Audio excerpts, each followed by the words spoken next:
behind the camera, we're the NC Beer guys. Welcome to another episode of the NC Beer Buzz.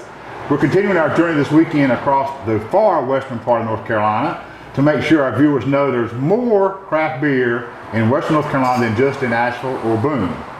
When you're in the area, make sure you check out some of these smaller towns that have great little, relatively unknown breweries. One of those great places is here in Andrews, right here. I assume this is Main Street. Downtown, Main Street. At the Hoppy Trout Brewing Company, which is one of the great places that has their own in-house beer production facility and also some great pizza and subs, I assume. Just pizza. Just pizza, okay, yep. Cool. Strictly pizza. That's great. And we've been open about since just the new year? January 1st, yeah. So we're only less than a year in, 6 or 8 months, and doing well. This is Tom Rodeck. Yep. Owner, founder, brewer too. You do all the brewing, or you got a combination? Brewmaster. He's the head brewer. Head brewer. That's great, good.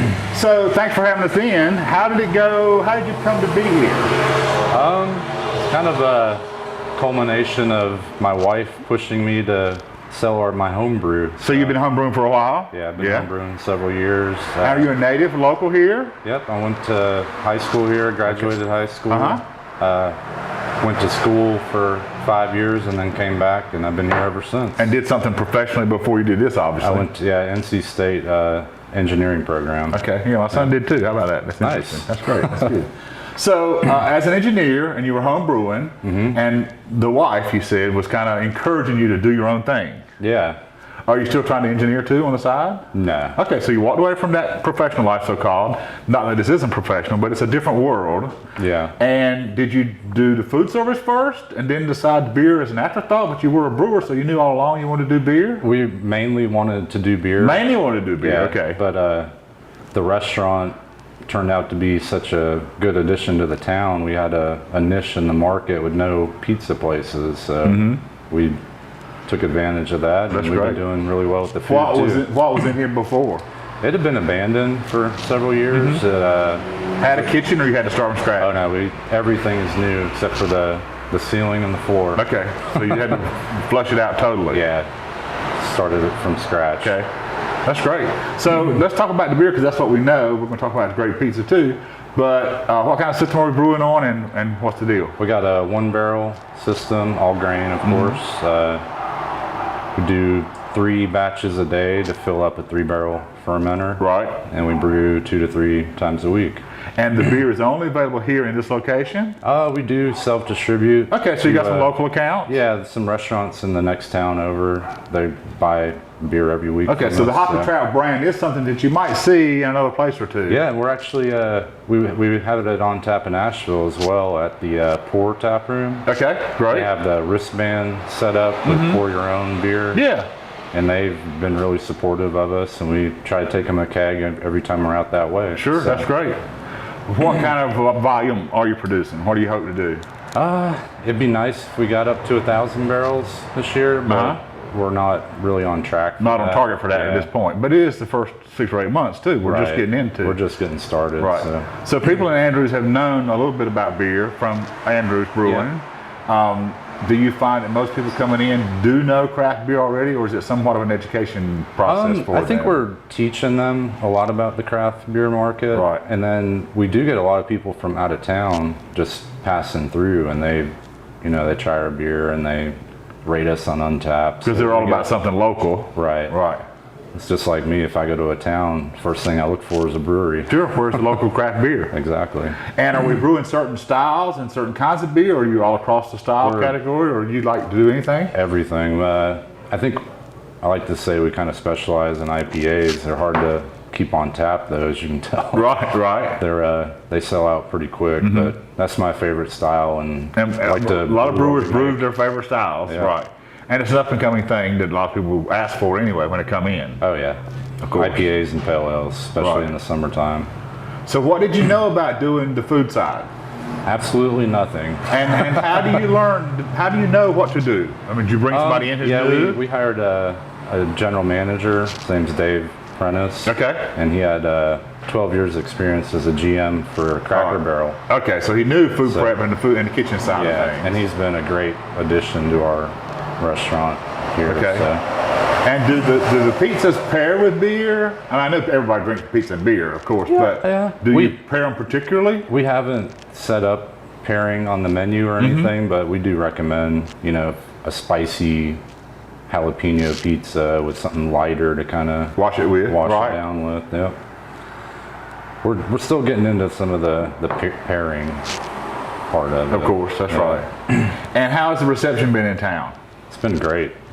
Everybody is so supportive of us. We even, you know, have church groups here. So that's great. It's great. Yeah, I'm not sure I'd have anticipated that, but a church group meeting in the front of the brewery. Yeah. Why not? That's great. They come for the food and buy beer or don't buy beer, but still they're here. I mean, you care, of course, but I mean, if they're here to buy, they'll buy something. Either one. Yeah. We try to accommodate our place to all ages, all groups. Right. Try to make everyone feel at home. So we're sitting now in the front area, which is kind of an open area, not quite a porch, but kind of a porch. It's covered in fans and lights, but this is always open except in the winter. I guess you pull down the plastic, the walls, but they're plastic. Pull it down at night. Then we've got interior space, obviously, and on the back there's a little outdoor deck area. Yeah, a little beer garden patio out back, and then we just put that up last month. So it's still a little too warm right now, I think, for a lot of enjoyment. Right. I think in the fall that'll be a really popular area. And how touristy or seasonal do you expect the business to be? Well, we opened up in the January, and we did really well with the locals. Okay. So if we can make it through the winter here, I think we'll be good. And the winter being, I mean, you'll do the leafers, of course, in the early fall and into, I guess, like October-ish. Yeah. And then at some point, people come and cut their own. Oh yeah, we are right on the street. Yeah. So that's to be expected. So and in the earlier winter, real winter, they come and cut Christmas trees, right? They still do that a lot of Christmas tree cutting as goes on. Yeah, we got some local. So your dead time, I guess, is really in December and January. Yeah. And then you start picking up February. and then March we start picking up. But that'll give you some downtime to concentrate on the things that you don't have time to do when you're so busy, I guess. Exactly. Right. Do some maintenance and maybe some upgrades in the And it'll give you the luxury of bringing your system down if you need to for, like you said, major cleaning, major repairs, that kind of stuff. So that's good too. Yep. And as long as you plan ahead and know what's facing you, which you just kind of know it's going to be downtime sometimes. Yeah. But as the new guy, like you said, in January when you first opened, you had the credibility of being the new guy on the block and people were interested. Yeah. So that drew some people in. So it'll be interesting this next January, whether the newness is worn off and you're still a novelty or whether people are, because Andrews is not that big, honestly. No, so it's going to be hard to see. But there are not, as you said, there's not a lot of other food options right here on the main drag either. No. There's some seafood restaurant, I think. Mayaka's, and then you got McCallie's sandwiches and cafe type stuff, right? But you're like the only pizza offering. Yeah, we're the only restaurant. So when you're the only pizza guy in town, that's kind of hard to beat, right? Yeah, I mean, it's funny.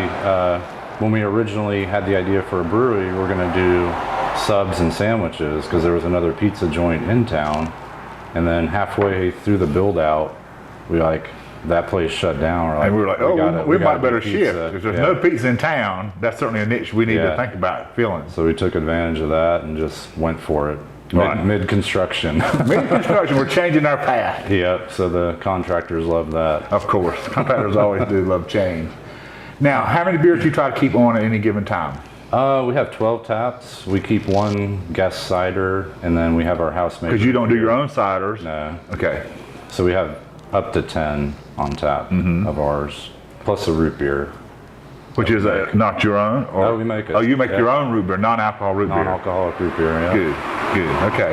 And that's been a huge hit as well. Oh, that's great, because you need an offering, because everybody doesn't do alcohol, and everybody doesn't do beer. So, you have a cider option, and then the gluten-free people have to have what they have to have. Yeah. So that you got to have something for everybody, and that's great. And then, of course, I guess you have the full range of sodas for the soda drinkers. The soda fountain as well. Good. So what's been the challenge in doing this? And only 6 months in, 8 months in, you'll have a different perspective now than you'll have in a few years under your belt. But in the first 6 or 8 months, has it been harder than you thought it might be, or how would you describe it? It's actually didn't really know what we were going to get into, and I thought the whole restaurant side was going to be a lot harder, but it's actually been going well. We have a really great staff, first of all. Well, I started saying you referenced earlier the general manager. That's got to be because like you said, you didn't know food. We didn't know it at all. And that's a challenge lots of breweries, or small breweries particularly, think about adding on food as a draw.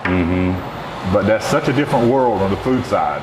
Yeah, luckily we got Dave, and he's on top of stuff, and we take care of him, and he takes care of us. That's great. Good. Well, we wish you all the success in the world. Oh, thank you. It's great being here in Andrews, and it's a great little town. And we'll encourage again our viewers, when you're in the western part of the state, check out some of these little towns.